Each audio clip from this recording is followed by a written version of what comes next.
Welcome to POSTCAST as the Utah Jazz fall to the Oklahoma City Thunder by 10, 90-80. Let me put this in perspective to start it out on what the Jazz did tonight. The Thunder have only been held to 90 points or fewer 4 times all year. They've only been held to 40% shooting or below 4 times all year.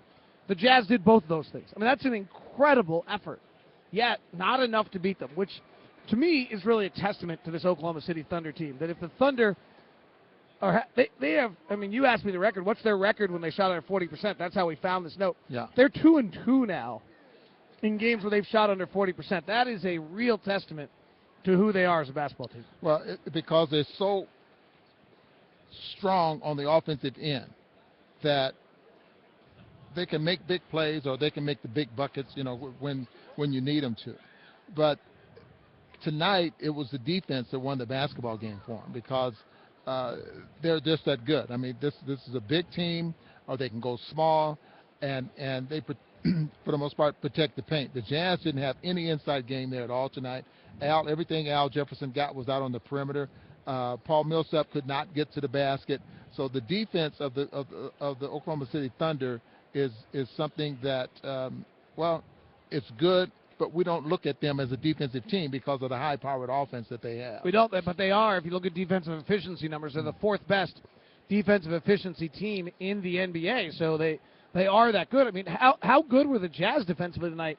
Third quarter, Oklahoma City never scored. Brandon Garside, our statistician, got this one. They never scored back-to-back buckets in the entire third quarter.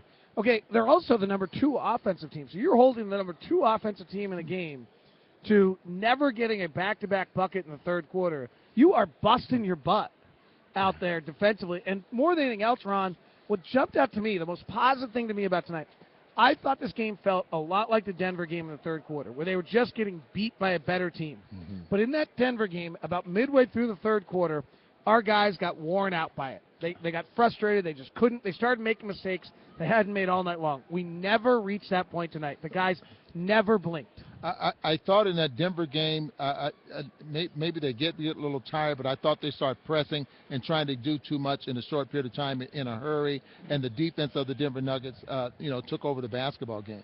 Tonight, I thought they played within themselves, and maybe it was the way the pace of play that kept them in striking distance there for the most part. But the Oklahoma City Thunder's defense, I thought, they recover very well. I mean, especially when they go to that smaller lineup and trying to play post up Al Jefferson, but Al put the ball on the floor. Boy, there was 3 guys in the paint. They were going to force Al Jefferson to make a pass off the dribble, and their game plan was awesome. It was just flat out good, and the Jazz couldn't recover from it. I mean, Damari does a lot of wonderful things. The one thing he doesn't do very well is shoot. That's why we ended up with him. He wouldn't be on his 3rd team in the NBA if he could shoot, and they knew it. I mean, right out of the shoot, they just didn't guard him and disrupted the offense in the second quarter.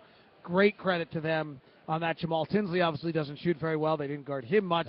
Yeah. The only concern that I have is the loss of Cantor has allowed Favors to play more. He's in a better rhythm. He's playing great. Has the loss of Cantor worn out Paul Millsap? I think, and Al as well, because Cantor is a power player. I mean, this is something he's the Nick Collison of the Utah Jazz, because he gets in there, he battles, he's going to get offensive rebounds, and he's going to fight for things just like Nick Collison. But the fact that you just miss that extra big body, and sure enough, Cantor is playing very. Favors is playing well and better, because he's getting more minutes in the absence of Cantor. But you still miss that big body that Coach Corbin could go to. And to get some things done. Key moment of this game for the Jazz offensively, and disagree with me if you have a different one, is when the Thunder went small with Durant the 4, and the Jazz just, both in the second quarter and the fourth quarter, couldn't take advantage of it. They tried to go Millsap and Durant. They tried to go some other ways, but Durant's really long. I mean, Durant's taller than Paul and longer than Paul. And so even though that seemingly is a mismatch to the Jazz advantage of them going small, Paul could not. He did not score on Durant at any point in the game, I don't think. Yeah. Maybe once on a pick and roll, he drove and went into his body and scored once. But he just couldn't get that going. And when you didn't have that allowed them to stay in that small lineup, which is so quick, able to rotate, and as you said, close things out so quickly. The bad thing for Paul Millsap at that position is when they put someone like Durant on, he can't beat him off the dribble. He's not anyone that has a quick step that can take advantage of the mismatch there.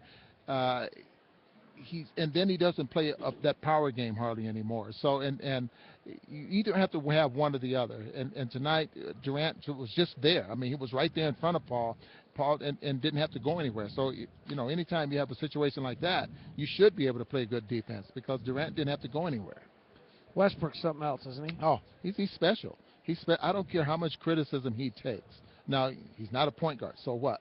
But this is a guy that's quick. He's fast. He can shoot the basketball. He gets into the paint. He has the best stop and pop type jump shot in the league.